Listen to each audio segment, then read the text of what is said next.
How different it is when you make it few elements, you bring it into a film.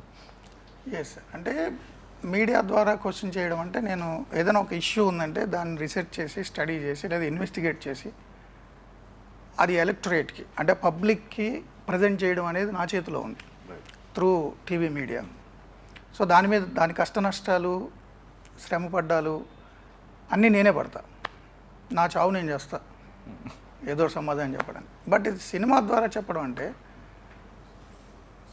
నాలో ఉన్న భావజాలాన్ని మీ ద్వారా వ్యక్తీకరింపజేయాలి. So first నా ఐడియాని మీకు ట్రాన్స్లేట్ చేయాలి. సో దాన్ని మీరు ఓన్ చేసుకోవాలి, మీరు ఇన్వాల్వ్ అవ్వాలి అండ్ ఆల్ డిపార్ట్మెంట్స్ ఇన్వాల్వ్ అవ్వాలి. నేను ఏం చెప్తున్నాను అనేది ప్రజలకి మామూలుగా అయితే టీవీ కెమెరా ముందు నుంచి నేను 9 o'clock నేను చెప్పేస్తా, నేను చెప్దాం అనుకుని నేను చెప్తా, దాని రిపర్కషన్ నేను ఎదుర్కొంటా. ఆ కేసులు అవనివ్వండి, దెబ్బలు తిన్నాం అవనివ్వండి, పొగడ్తలు అవనివ్వండి, అవి మనం పట్టించుకోకపోయినా అవి జరుగుతుంటాయి. సో మొత్తం నా చావు నాదే, దానికి పురోహితుని కూడా నేనే. బట్ సినిమా అలా కాదు.